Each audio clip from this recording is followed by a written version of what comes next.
Bismillahirrahmanirrahim. Qala al-muallif radhiyallahu anhu, furu'un beberapa cabang hukum. Lau jikalau qala berkata suami, in sekiranya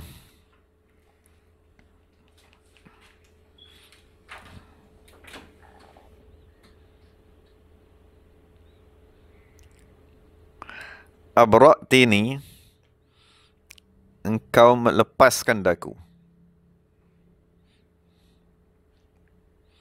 min daripada sadaqi, hutang mas kawin, ki kamu,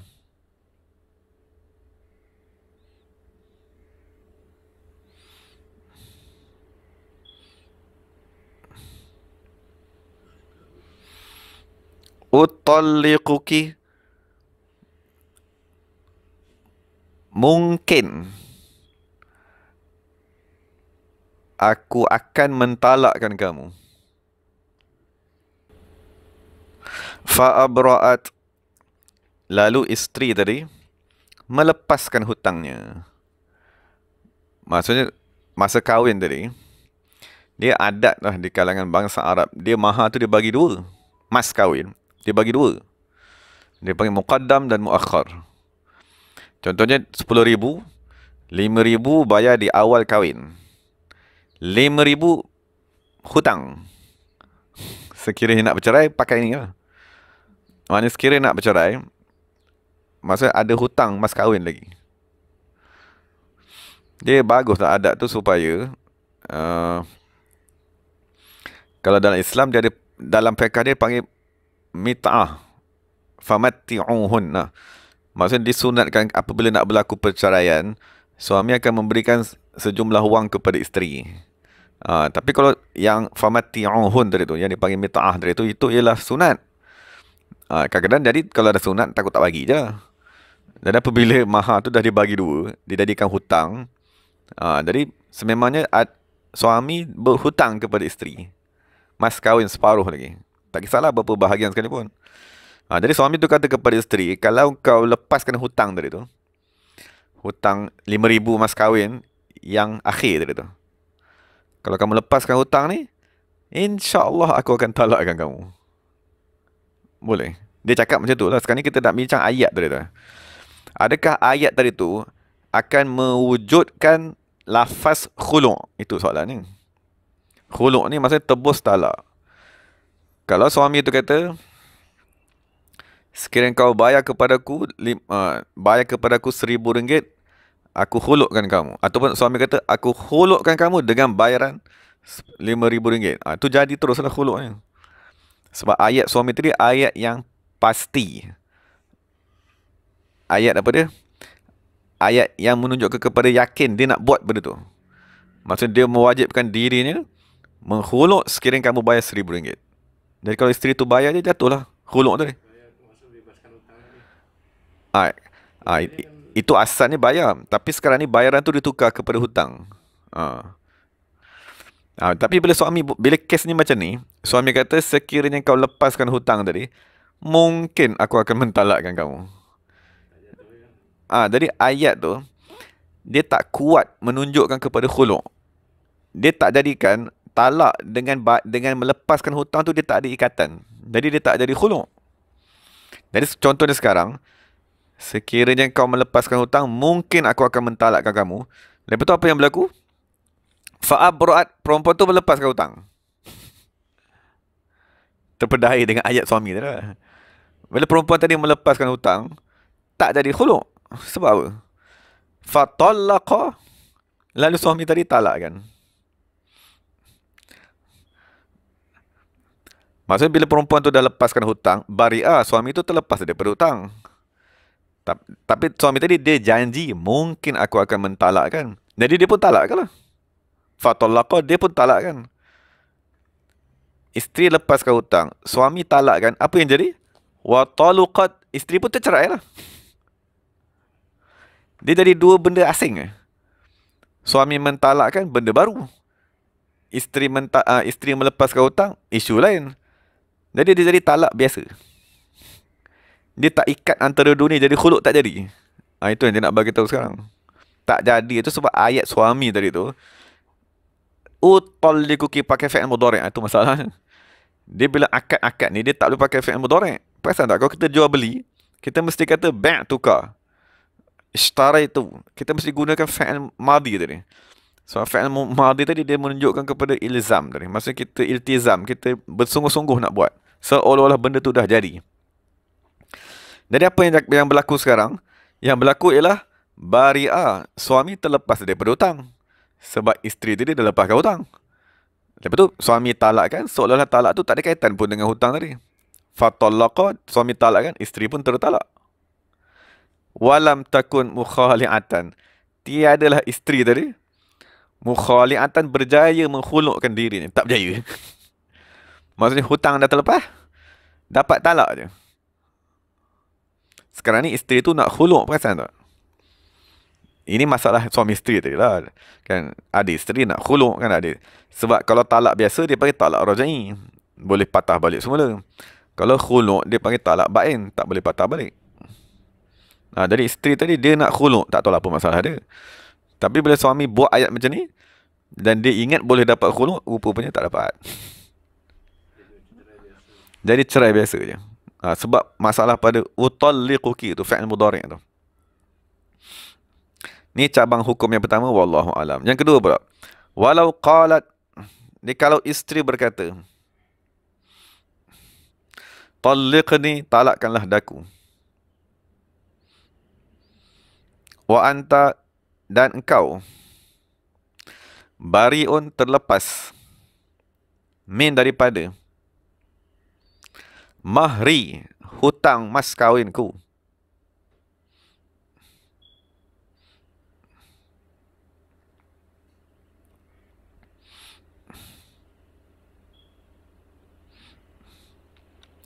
Okay, ayat macam ni dia mengikat antara talak dan lepaskan mas kahwin. Maksudnya dia kata talakkan daku, engkau terlepas daripada hutang mas kahwinku. Fatallaqaha, maka suami mentalakkan isterinya. Jadi apabila suami tadi talak, seolah-olah isteri tu bayar dengan mas kahwin. Hutang mas kahwin 5,000 tadi tu. Seolah-olah suami talakkan. Seolah suami kata, kalau kamu bayar kat aku 5,000, kau dikhulukkan. Sebab tu dia kata banat, maka perempuan tadi putus talak bain bihi, dengan talak tersebut. Li'annaha, kerana ayat tersebut, jumlah dari tu, siratu ialah ayat iltizamin, mengambil tanggungjawab.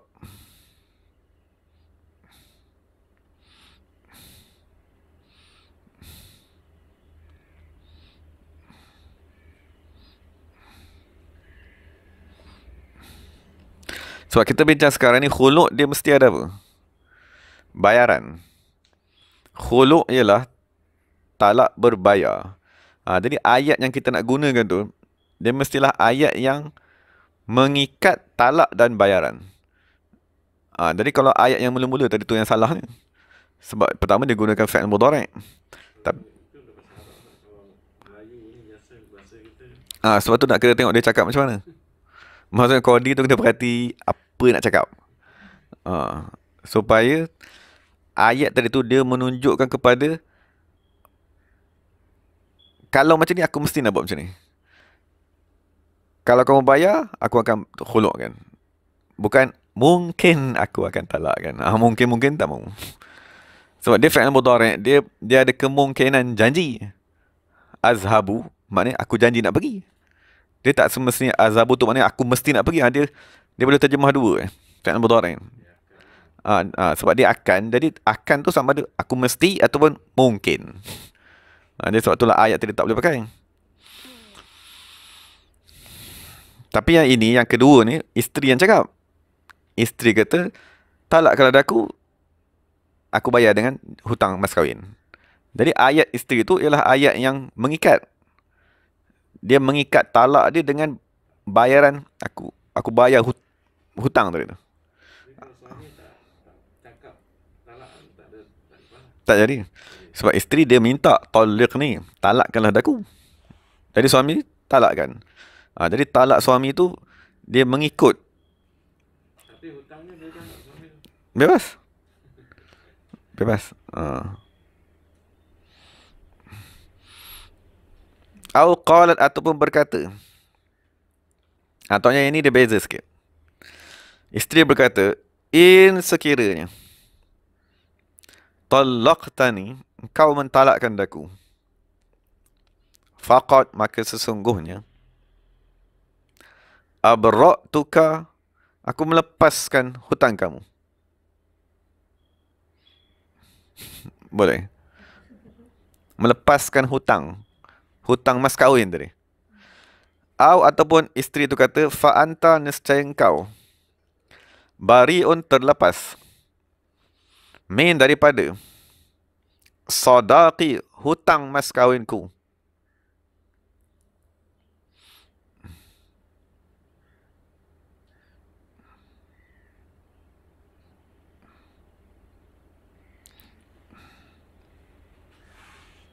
Fatallaqaha, lalu suami mentalakkan isteri. Banat, jatuh talak bain. Terputuslah isteri. Banat tu memang terputus. Maknanya bukan talak rujuk.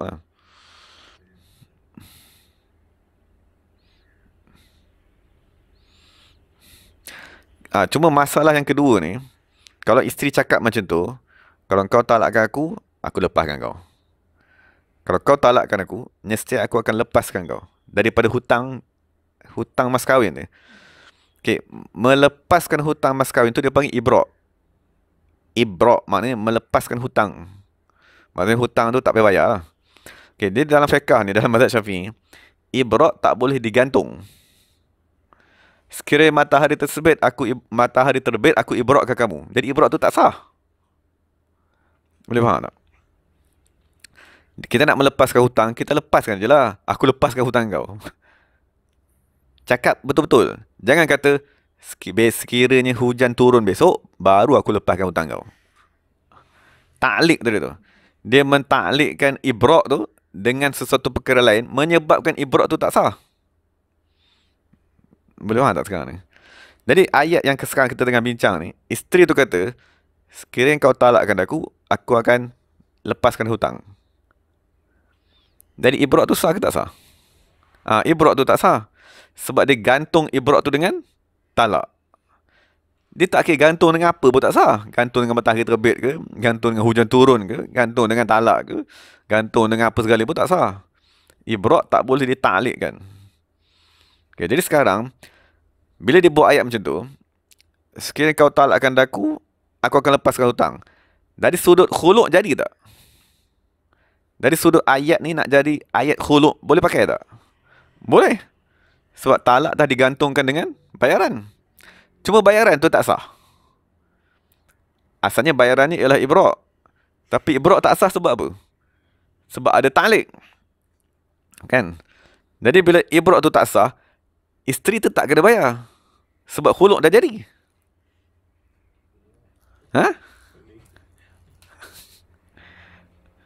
Jadi sekarang soalannya, isteri tu nak bayar berapa ringgit? Sebab khuluk dah jadi kan? Khuluk dah jadi. Tapi mesti ada bayaran. Nak dibayar dengan ibra' tak sah sebab apa? Sebab ibra' tu dia pergi taklik. Jadi ibra' tak sah. Jadi yang dia nak bincang sekarang, apa yang nak dibayarnya? Maksudnya, apa bayaran yang perlu dibayar oleh isteri supaya khuluk ni sempurna?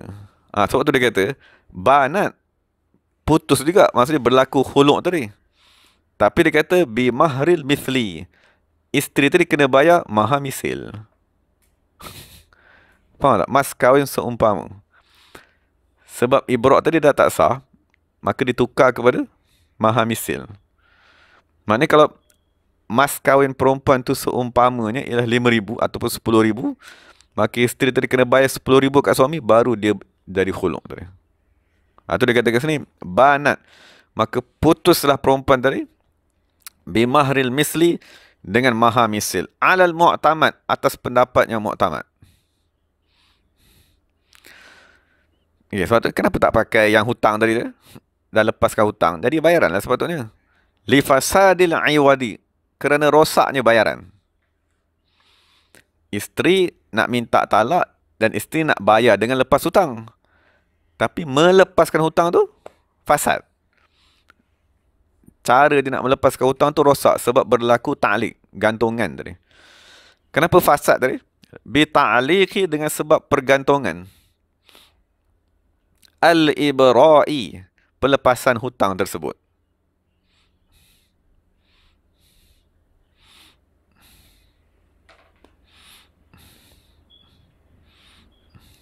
Boleh?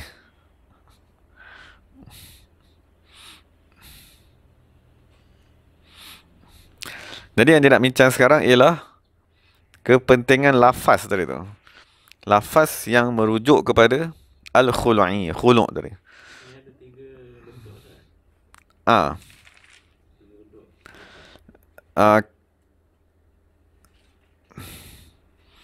Kalau dia kata yang mula-mula tadi tu, talliqni wa anta bari'un min mahri, iaitu sah. Sebab pelepasan hutang tidak ditaklikkan. Dia kata kau memang lepas daripada hutang kau. Dia masalahnya sebab ayat kedua, sebab dia ada in tadi. Dia katakan in talaqtani. Nah, sebab in dia merujuk kepada syarat, syarat gantung. Lafaz in tadi tu. Lafaz in talaqtani tu apabila digantungkan kepada faqat abra'tuki, dia menyebabkan abra'tuki tu tak sah. Sebab kita punya kaedah dalam pendapat jadid, dalam mazhab Syafi'i, ibra' tak boleh ditaklikkan. Dia macam contoh ni, kita nak semayang lah. Sekiranya matahari terbit, aku pun niat solat duha. Tak sah. Sebab apa tak sah? Sebab niat tu tak kuat. Sebab kita nak semayang, kita kena Allah, niat tu bulat di dalam. Bila kita pergi gantung, maknanya niat tu tak kuat. Sekiranya matahari terbit baru aku nak semayang, kan tak kuat. Habis kalau matahari terbit tak payah semayang. Maknanya kalau matahari terbit baru nak semayang, maknanya keinginannya nak semayang semasa matahari terbit tu tak kuat. Sebab dia pergi gantungkan, nak semayang pergi gantungkan benda lain. Sebab tu tak semua benda boleh ditaklikkan. Tak sah. Dia menyebabkan banyak benda tak sah. Jadi salah satu yang tidak sah dengan sebab ta'liq ialah al-ibra', pelepasan hutang. Dia cuma dalam buku-buku fiqh ni, bila dia bincang talak tu saja yang ulama di zaman awal, ta'liq dalam talak ni tak ada. Cuma kemudian tu ayat tu digunakan oleh orang. Maksudnya di peringkat di zaman awal, kalau nak talak, dia talak je. Suami tu kata, aku talakkan kamu. Tapi selepas beratus tahun dari tu, orang buat ayat baru. Sekiranya matahari terbit, engkau ditalakkan. Talak tu dia pergi gantung dengan matahari terbit. Jadi ulama fiqh ni dia terpaksa ijtihad. Ayat ni boleh pakai ke tak boleh? Maksudnya sah tak talak apabila digantung dengan sesuatu perkara. Sebagaimana ibra' dia kata tak sah. Ibra' tak sah, niat semayang tak sah, banyak benda yang tak sah. Cuma ulama tadi kata talak ni kalau kita kata tak sah, takut sah di sisi Allah sebenarnya sah. Jadi sebab dia nak jaga, dia panggil ihtiyat tadi tu, berhati-hati, maka dia kata sah lah juga. Talak dengan ta'liq tadi tu sah juga. Jadi sampai sekarang dihukumkan sah. Kalau macam mana?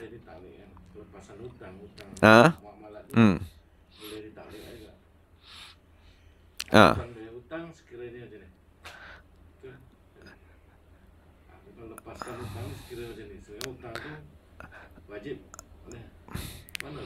Itu nak membayar. Macam ni. Dia yang kita bincang ta'liq ni pada pembentukan akad. Aku nak membayar hutang, itu bukan akad, itu janji nak bayar hutang. Akad ni macam akad jual beli, akad sewa beli, akad mudharabah. Maksudnya dia kata, bayak tukar. Aku akan jual kepada kamu sekiranya terbit matahari. Itu dia panggil ta'liq tadi. Dia nak membentuk akad, tapi dia bagi ikat dengan sesuatu yang lain. Itu dia panggil ta'liq tadi. Jadi insyaAllah kita berhenti dulu lah dah pukul 11. Nanti insyaAllah kita sambung. Ni satu fatwa yang panjang ni. Wafta Abu Zur'ah ni cerita panjang. Satu muka surat, dua muka surat ni baru habis dia punya perbahasan lah. Jadi kalau nak baca sekarang ni mungkin tak sempat lah. Jadi sekiranya Allah Ta'ala izin kita baca pada masa yang akan datang. Wallahu ta'ala alam. Bismillahirrahmanirrahim. Alhamdulillahirabbil alamin. Wassalatu wassalamu ala sayyidil mursalin wa ala alihi wa sahbihi ajma'in. Rabbana zalamna anfusana wa illam taghfir lana wa tarhamna lanakunanna minal khasirin. Rabbana atina fid dunya hasanah wa fil akhirati hasanah wa qina adzabannar. Subhana rabbika rabbil izzati amma yasifun wa salamun ala mursalin walhamdulillahi rabbil alamin. Qabbalallahu minna minkum.